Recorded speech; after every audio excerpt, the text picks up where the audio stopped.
As a traveler, I often face a dilemma, and maybe it's one that you've had to deal with as well, which is, do you always go somewhere completely new? Or do you sometimes think back to a trip that you've done and you're thinking, what if I go there a second time?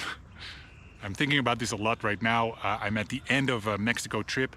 This is Chapultepec Forest. I'm in Mexico City, and I'm reflecting on my trip. So I thought, maybe it's time for one of those travel philosophy videos. This trip is not my first trip in Mexico. In fact, it's not even my first one this year. I've done 2 big trips in Mexico in the same year.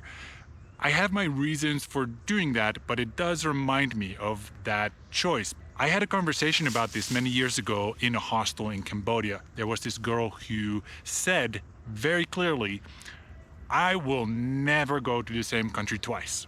She said, I've done Thailand, I've done Vietnam, I've done Cambodia, and there's no reason to come back. And at the time, it kind of made sense. There are almost 200 countries in the world, so move on to the next thing. But yeah, in the years since, I've been going back to countries a lot, and my opinion changed. And a great example of this is Vietnam. I went there the first time in like 2012, and I kind of didn't like it. Of course, there were good aspects of that trip. Every trip has some cool things in it, but I was scammed a lot, and I went on these tours that were really like tour factory tours where I felt like I was being treated as cattle. There were many negative aspects, like over-tourism. Some spots were just way too full of people, and I just left Vietnam thinking, you know what, seen it, not in a rush to go back. And actually I thought I would never go back. But then a few years later, I forced myself a little bit to go back to Vietnam because of my travel blog, because many people were reading about Vietnam on my blog. I had some very popular articles on it, and I felt like, you know what, I need to go back. I need to make sure the information is still correct, and maybe I didn't see enough of Vietnam to really tell people everything there is about it. So kind of begrudgingly I went back, and guess what? That second trip was incredible. In fact, it was way better than the first trip. It completely changed my perspective on Vietnam, and I think it's now maybe my favorite country in Southeast Asia. So that's like a complete 180. One of the reasons, I think, is that the first time I felt obligated to do kind of the classic itinerary.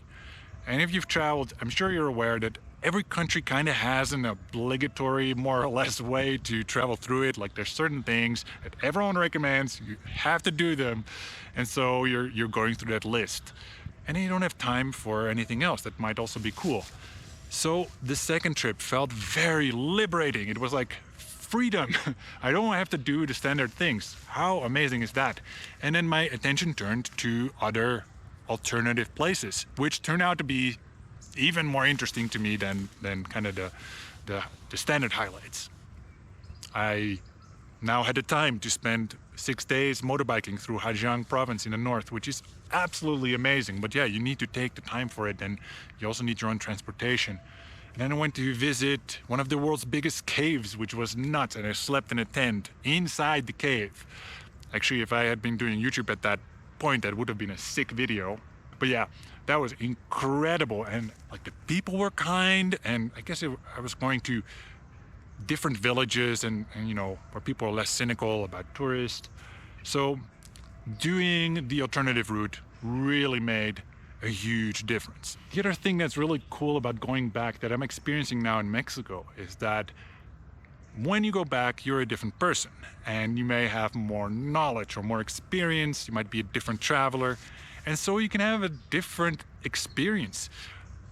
Just yesterday, I was in the town of San Cristobal de las Casas, and I was there, I think, 8 years ago as well. And my 2 experiences couldn't be more different. Because 8 years ago, I was a maybe less experienced backpacker. I kind of traveled from bubble to bubble. Like a hostel can be a bubble. Like it's like you go to a hostel, you meet some people there, you do some of the tours and activities, and then you move on to the next bubble. So I did get to experience a little bit of the town, but Now going back, I'm like, whoa, I only skimmed the surface a little bit and I learned so much more about this particular place. So when you go back, it's always going to be different, even if you go back to the exact same places. Although my tip is you also need to remix every time. I had this experience with Indonesia, for example. One time I stayed for a month on the Gillies, and that was amazing, great time in my life. And a bunch of years later, I went back, and because my memories were so good, I tried to kind of deliberately do things differently so that I wouldn't be trying to recreate the same memories, if you know what I mean.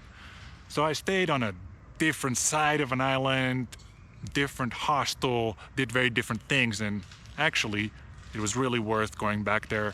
I had a really fun time, a shorter trip that time, but yeah, remixing is important if you go back. Hey buddy. Hey buddy. Okay, this forest is absolutely filled with squirrels. Very distracting. I feel like that dog from Up. I'm like, squirrel.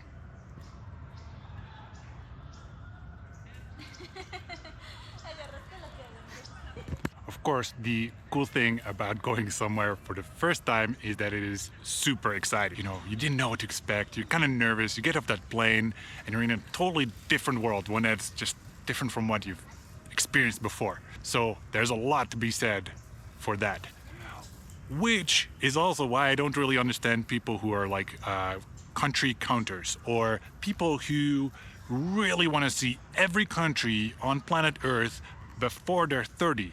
I'm like, what are you doing? Are you crazy? It's a fact of life that you can only go to a country for the first time once in your life. It's not a renewable resource. This is something that is very precious.